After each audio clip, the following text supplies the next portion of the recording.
नमस्कार, स्वागत आहे तुमचं शिवनंदाज किचनमध्ये।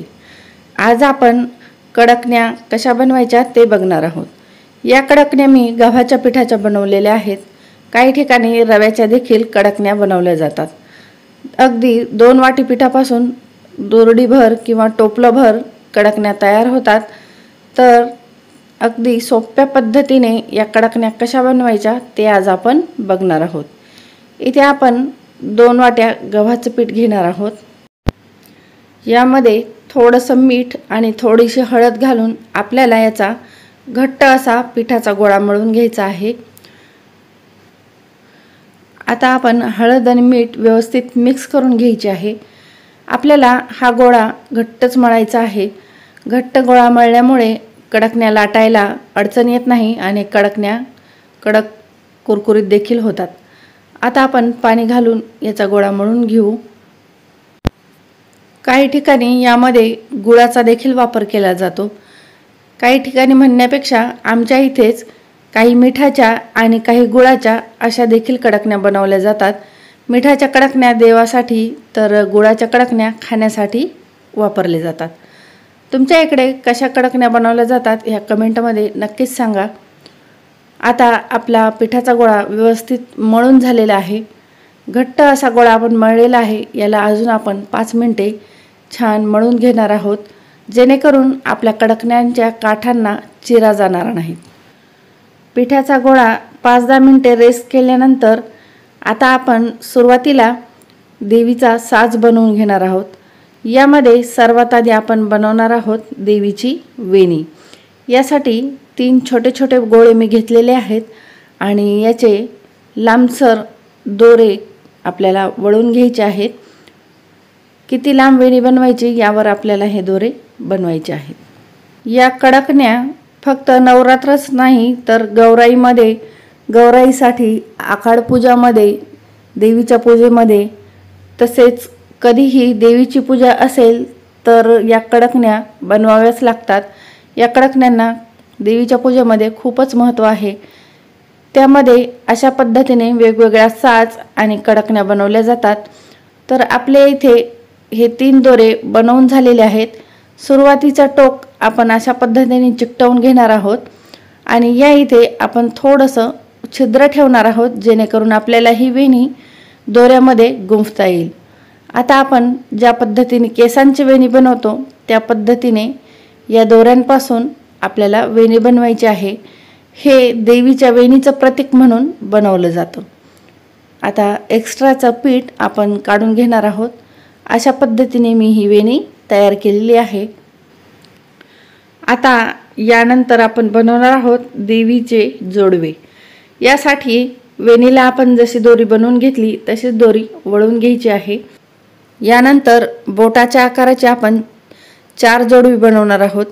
पूर्वीच्या काळी एका बोटामध्ये 2 जोडवी घालण्याचा प्रघात होता, त्यानुसार आपण इथे 4 जोडवी बनवणार आहोत। नवरात्रामध्ये एकाच देवीची पूजा असते म्हणून एकाच देवीचा साज बनवला जातो, तर गौराईमध्ये दोघींची पूजा असते म्हणून 2 वेण्या, 8 जोडवी, 4 करंडे अशा पद्धतीने साज बनवला जातो। आता आपण देवीची करंडे बनवणार आहोत।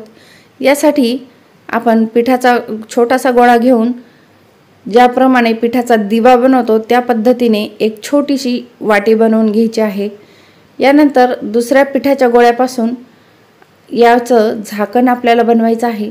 तुम्ही बघू शकता अशा पद्धतीने पिठाचा गोळा फिरवत फिरवत आपल्याला झाकणाचा आकार तयार करून घ्यायचा आहे आणि वर हँडलसारखा आकार द्यायचा आहे। आता हे झाकण आपल्याला या करंड्याला चिकटवून घ्यायचं आहे। यासाठी आपण याला पाण्याचा हात लावायचा आहे, जेणेकरून हे झाकण खालच्या बाजूला व्यवस्थित चिकटेल। आता खालच्या वाटीचे देखील थोडेसे काठ आपण प्रेस करून घेणार आहोत आणि यावर हे झाकण ठेवून आपल्याला व्यवस्थित चिकटवून घ्यायचं आहे, जेणेकरून हे झाकण वेगळं होणार नाही। या पद्धतीने आपल्याला हे दोन्ही काठ प्रेस करून घ्यायचे आहेत आणि हा करंडा व्यवस्थित चिकटवून घ्यायचा आहे। आता यानंतर हा करंडा देखील आपल्याला दोऱ्यामध्ये गुंफायचा असतो। यासाठी आपण इथे खिळ्याच्या साहाय्याने एक छिद्र पाडून घेणार आहोत। तुमच्याकडे जे काही टोकदार असेल त्याने आपण याला छिद्र पाडून घेऊ शकतो। तुम्ही बघू शकता आपल्या इथे 2 करंडे तयार झालेले आहेत, एक हळदी आणि एक कुंकवाचे म्हणून। यानंतर आपण फणी बनवणार आहोत। यासाठी आपल्याला एक पिठाचा गोळा घेऊन त्याला लंबाकार लाटून घ्यायचा आहे आणि लंबाकार लाटल्यानंतर याला चौकोन आकार देण्यासाठी चाकूच्या सहाय्याने आपण याला कट करणार आहोत। ही फणी प्रतिकात्मक असल्यामुळे आपण यावर फक्त फणीसारखा आकार उमटवणार आहोत। त्यासाठी फक्त आपण याच्यावर अलगद रेषा ओढून घ्यायच्या आहेत, जेणेकरून ते फणीसारखे दिसेल आणि याला देखील आपण छिद्र पाडणार आहोत, जेणेकरून ते देखील दोऱ्यामध्ये आपल्याला ओवता येईल। तर अशा पद्धतीने आमच्याकडे नवरात्रीमध्ये, गौराईमध्ये तसेच आखाडपूजेमध्ये असा देवीचा साज बनवला जातो। तुमच्या इकडे काय काय बनवतात ते कमेंटमध्ये नक्की सांगा। बऱ्याच ठिकाणी अजूनही वेगवेगळ्या पद्धती असतात। आता महत्त्वाचा म्हणजे कडकणी। कडकणीसाठी याच कणकेचा आपण छोटासा गोळा घेऊन त्याची पातळ अशी पुरी लाटायची आहे। होईल तेवढी ही पुरी आपण पातळ लाटणार आहोत। जर पुरी जाडसर लाटल्या गेली तर ती फुगू शकते आणि मऊ पडू शकते। यामुळे पातळ पुरी लाटायची, जेणेकरून आपली कडकणी ही जास्त वेळ जास्त दिवस कडकच राहते। तुम्ही बघू शकता मी किती पातळ पुरी लाटलेली आहे ते। आता यानंतर आपण याला छिद्र पाडणार आहोत, जेणेकरून ते आपल्याला दोऱ्यामध्ये ओवता येईल। काही ठिकाणी 9, काही ठिकाणी 11, तर काही ठिकाणी आपापल्या पद्धतीप्रमाणे कमी जास्त कडकण्या बांधल्या जातात। एक तर आपण डायरेक्ट पुरी लाटून कडकणी बनवू शकतो आणि दुसरी पद्धत म्हणजे आपण एक मोठी पोळी लाटून घ्यायची आहे आणि झाकणाच्या किंवा वाटीच्या साहाय्याने त्याच्या पुऱ्या कापून घ्यायच्या आहेत। यामुळे आपल्याला एकसारख्या आकाराच्या कडकण्या मिळतात। तुम्हाला जे आवडेल त्या पद्धतीने तुम्ही या कडकण्या बनवू शकता। तुम्ही बघू शकता या देखील कडकण्या किती पातळ लाटलेल्या आहेत त्या। अशा पद्धतीने आपण सर्व कडकण्या लाटून घ्यायच्या। आता आपल्याला या तळून घ्यायच्या आहेत। यासाठी मध्यम आचेवर आपण तेल गरम करून घेणार आहोत। तेल जास्त कडकडीत गरम करायचं नाही। जर तेल जास्त गरम असेल तर आपली कडकणी लगेच लाल पडू शकते।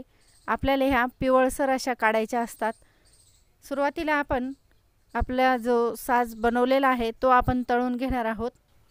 यामध्ये आपली फणी जाडसर लाटली गेल्यामुळे फुगली होती, पण तिला प्रेस करून तळल्यामुळे ती कडक होते। अशाच पद्धतीने जर आपली एखादी पुरी देखील फुगली तर तिला देखील प्रेस करून तळायचं, ती देखील कडक होते। अशा पद्धतीने मीडियम गॅसवर आपल्याला मीडियम गरम अशा तेलामध्ये या कडकण्या तळून घ्यायच्या आहेत। अगदी 1 ते 2 सेकंदामध्ये आपली कडकणी तळल्या जाते। तर माझा हा व्हिडिओ तुम्हाला कसा वाटला हे कमेंट करून नक्की सांगा। माझ्या व्हिडिओला लाईक करा, चॅनलला सबस्क्राईब करा।